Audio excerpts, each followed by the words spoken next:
Hello, welcome to Creating Sacred Space with Kat Von Gray. I'm so excited to share everything that I've put together in this workshop for you. Creating sacred space is incredibly important for me in my daily practice, and I wanted to share with you how you can create your own, why you should create a sacred space, and what are the benefits. And what are the different elements of an altar that are important when creating your sacred space? I hope you enjoy. This online training to help you understand how to create your own sacred space is broken down into 3 sections. First, we will discuss what you will need. And then second, why is it important to create your sacred space? And then finally, we'll put it all together. I'm so excited to get started. So first, what you will need is to find that quiet space where you can be undisturbed. You're going to want to understand the cardinal directions, north, east, south, and west, above, below, and also the animal totems and 5 elements that correlate with these directions.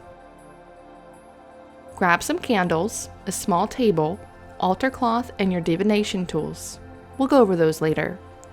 Your sacred space should be a representation of your divine masculine and divine feminine qualities. This will help bring balance to both. I also suggest that you create a moon journal or a book of shadows, whatever you want to call it. This will help you keep track of the moon and how it affects your rituals. I recommend keeping this journal and writing in it daily. Keep this practice because it's useful whether you are working with ritual magic or not. Make a habit of writing in it every day around the same time, marking the phase of the moon that day, and be sure to include any strong emotions that you are feeling. And whether you are participating in magical rituals or spiritual practice, this could really benefit you. The moon is considered one of the most powerful forces you see. This affects magical energy. The way the ebb and flow of the moon can affect the tides, our menstrual cycles, our moons, etc., it can also affect our daily magic. I believe we all have the power to change the world simply by being what we dream of. Okay, now it's time to move on to section 2. Why should you even create an altar? Well, you see, your altar is deeply personal. It's a self-reflection. An altar is a soul workshop, and it's dedicated to spirit.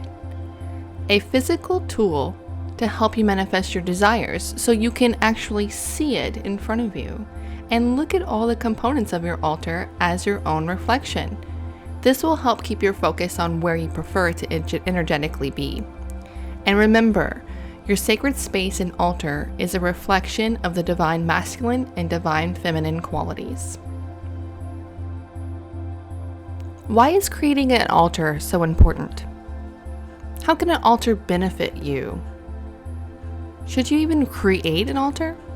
You see, in my personal practice of alchemy, prayer, crystal work, song, and manifestation, I find that my altar serves as a tool that helps me to always maintain my focus into the important aspects of my passion and spirit.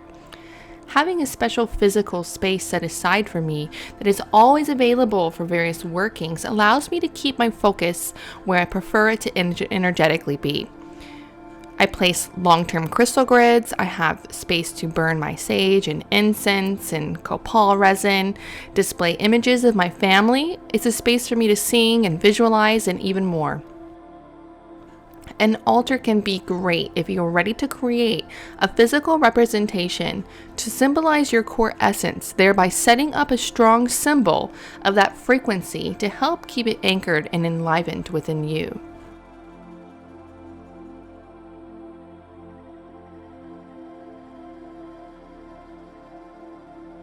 Step 1. Choose your space. Do you want to be indoor, outdoor?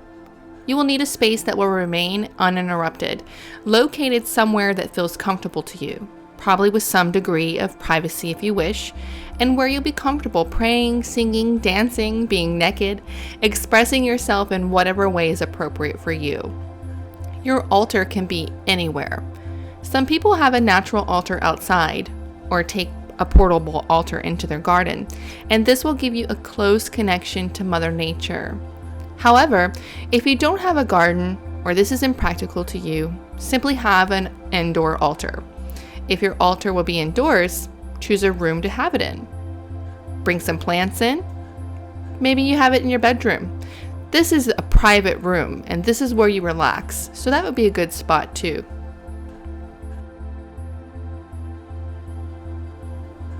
Step 2.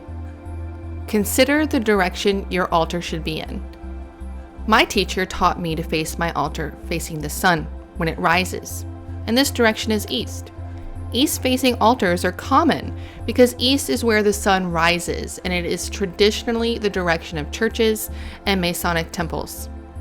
Another popular choice is north or northeast, and many pagans instinctively choose this. Lots of rituals are said to start with the practitioner facing north, and you can always have your altar in that direction, or you can have it in the direction of your element. So let's say air for east, fire for south, water for west, north for earth, above for the universe, below for the shadow self, and the center is for your spirit, your heart. Step 3. Find a place to set up your altar. You can keep your altar on your dresser, on your table, on a windowsill. You can make a permanent one that has lots of heavy objects like crystals. Or you can place it in a drawer or a bookcase. Keep it on a tray so you can move it around wherever you want to pray. You can even use tree stumps. And the windowsills are perfect for an altar because they get the moonlight and the sunlight. But watch out for the kitty cats because they like to sit up there too. You can also have an altar box so that your objects are kept safe and private for other people who live with you. And you can take the items out when you place them on top of a box when you're wanting to use them. You can choose somewhere that feels right for you. This is all about following your intuition. Make sure that you're safe though, because when you're burning things where your altar is, you want to make sure that you don't set your house on fire. Step 4. Choose the style of your altar. If you're heavily influenced by Celtic paganism, then maybe you will want to use Celtic gods or deities like Bridget.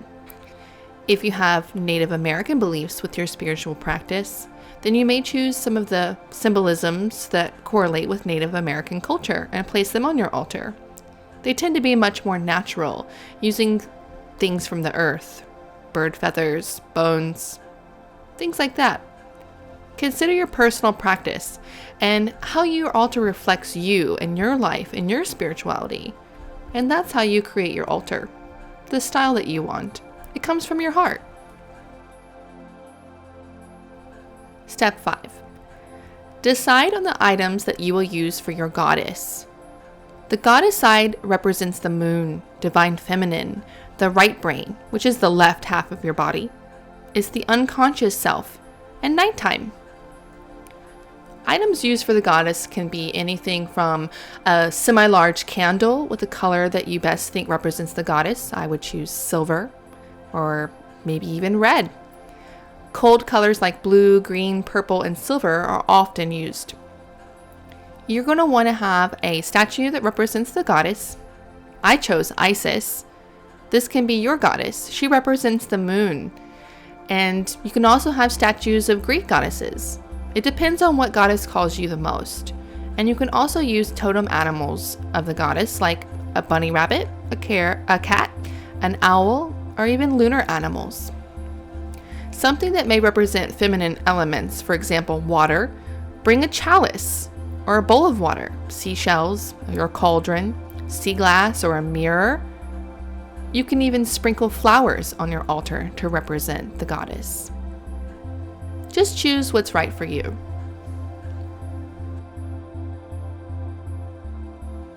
Step 6. Decide what items you want to use for the god. The god side is symbolic for the divine masculine. This is solar energy, representing the sun, elements of fire and air, yang, daytime, the conscious self, and the left brain, which is the right half of your body. Things that you might want to put on the guide side might be a semi-large candle with a color that represents the god. I would choose gold or maybe blue. Warm colors like yellow, gold, red, and orange are often used. A statue which represents the god, such as the Green Man or Osiris, solar imagery, the god Ra, or a masculine totem animal like the horn god, a stag or a goat, or even a deer. Objects for the masculine elements of fire and air could be a wand, an athame, teeth, bones, claws.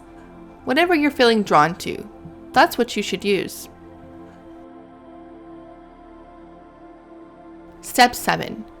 Decide what you want in the middle of your altar. What do you want to be your centerpiece? I often choose the wheel of the year, or even create a crystal grid in the center of my altar.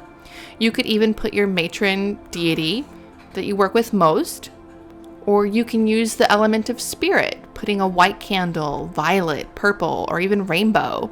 Some people put a large crystal skull in the center of their altar. You can use candles. Use something that's powerful and very important. Step 8. Add all the extras. Have fun with it. You could have anything that you want. Loose herbs, potpourri, flowers, candles, crystals, anything. You can use special types of sacraments for Sabbaths, and you can sprinkle it all over your altar. You can do anything. I always change my altar with the seasons: springtime, summertime, fall, and then the winter. And then around Halloween, which is the new year for most witches, I always have a really, really beautiful ritual at my altar space. I suggest adding lots of crystals. You can also put your tarot cards in your sacred space. Pull cards every day. This could be a part of your practice. These also have pretty images on them, so you can use them to adorn your altar. You can have an altar box and keep sacred items inside. You can have a cauldron where you burn your spells. You can have a witch's bottle. You could even do puppet magic and have little dolls that represent yourself or your inner child. Add a talisman and amulets. Create jewelry. Anything that is meaningful for you, add to your sacred space. If possible, you could even hang a charm or dream catcher above your sacred space. Creating a witch's ladder is good for energy, and it also protects the above space within your altar. Step 10. Tune into source. This part is so important. I cannot stress it enough. At the beginning of your practice, make sure that you are plugging into a source of light and love. This is magic, and your source can be whatever is meaningful for you. To find this on a personal level, simply reflect on your faith, the earth, and what makes you happy. This will connect you to the highest vibration, your highest vibration, which is associated with religion or spiritual or God, or simply a divine power that is greater than you in your human form. Or it may be associated with a scientific connection, such as 0-point energy. You decide. It's your call.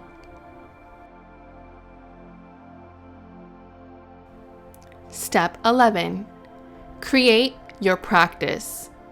For some people, this practice is prayer. For others, it's meditation.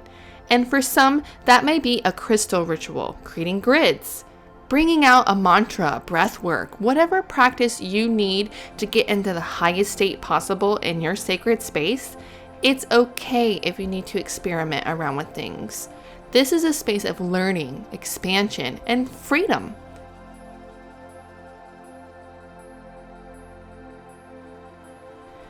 So now that you know how to create your sacred space, I want you to create your own. Use your space as a way to connect with the deepest part of who you are, your deepest self. And remember to be creative when you're doing this. You are the most important person, and you need to take care of yourself first. So whether it's 3 minutes, 5 minutes, 11 minutes, your practice should be daily, and it should fill up that entire time that you set aside. It should be consistent. It's a daily commitment that brings in the energetic shift that you're looking for into your space and life.